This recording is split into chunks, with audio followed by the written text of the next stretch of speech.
Po. Next question po. What advice would you give to young or aspiring artists in your town?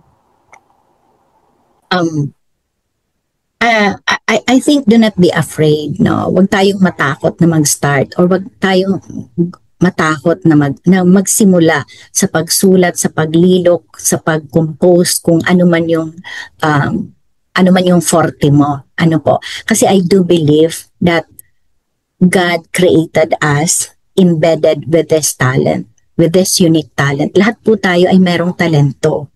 Iba-iba lang yung pagkalagay sa atin. Kumbaga, parang meron tayong balot, iba-iba lang yung balot, pero pag binuksan natin, lahat yan ay talento na gift from our Almighty God. Kaya, do not be afraid to use this talent. Do not be afraid to share this talent. No? Those criticism, those bashers, gamitin mo siyang parang stepping stone for your artwork to improve. Do not be discouraged. Start where you are, with what you have. Start your own why and hows. Kumbaga po, yung mga tanong, mga katanungan, doon ka mag-start. Everything else will just follow.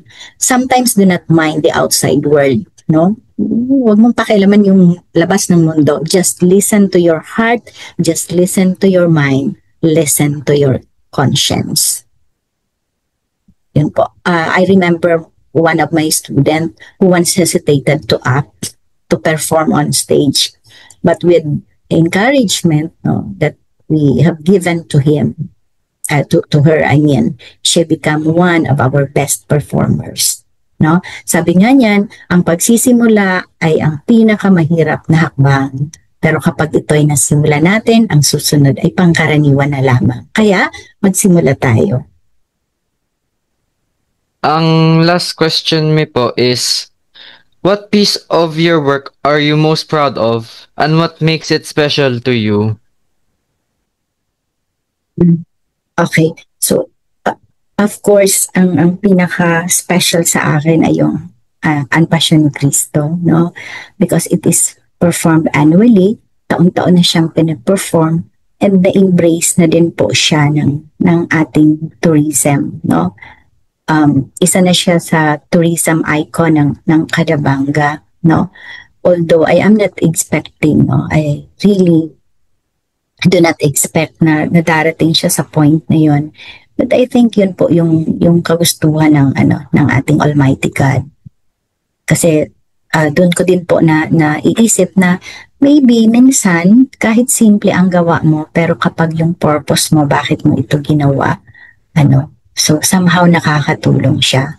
Kasi I know that God is always with us, guiding us kung ano man yung ginagawa natin. And alam niya, marunong siyang magbigay ng parang bonus sa atin. Kapag meron tayong nagawang tama or meron tayong magandang kaisipan, no, para sa ating kapwa. So that's why Ang Passion ni Cristo, I think, is one of my special work, no? And at the same time po, I think Ang Passion ni Cristo really inspire, no? Not only the devotees, no, but also even the young people, no?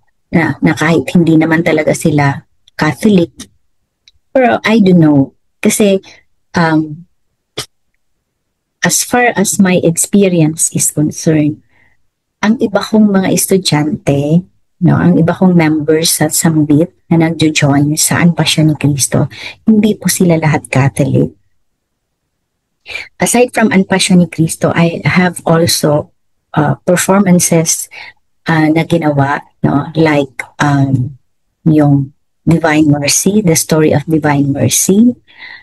Alam niyo ba na yung merong isang gumanap na madre doon, gumanap siyang batang Faustina. Si Faustina ay yung madre na kung saan nagpakita si Jesus Christ, no, sa imaheng Divine Mercy.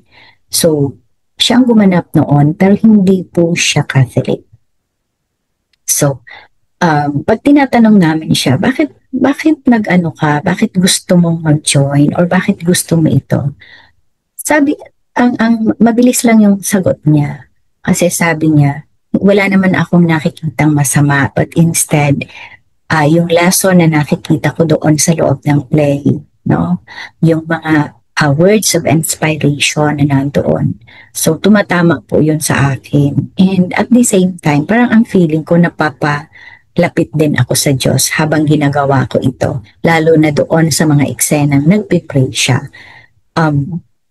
So, kumbaga, tinuturuan natin yung mga kasama natin sa theater na maging open-minded din. Na parang hindi lang kailangan maging close-minded ka na hindi ako dito sasali kasi iba ang religion ko. So, hindi na nila yon tinitingnan. Tinitingnan nila ano ang naibigay ng Anpasyon ni Cristo or ano ang naibigay noong mga eksena sa Living Rosary para mag-perform sila at gawin nila itong inspirasyon sa buhay nila.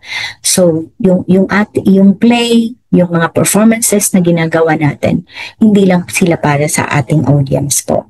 Para din ito sa mga taong gumagawa at nagiging inspirasyon para maisaintablado ang mga sinulat ko po. So, kumbaga doon ako nagiging proud, doon ako mas lalong na-inspire na sumulat pa ng ibang kwento. Thank you so much, and I hope next time makita ko kayo na isa na din kayong artist ng Kalabanga. No? Huwag matakot gumawa, huwag matakot magsimula.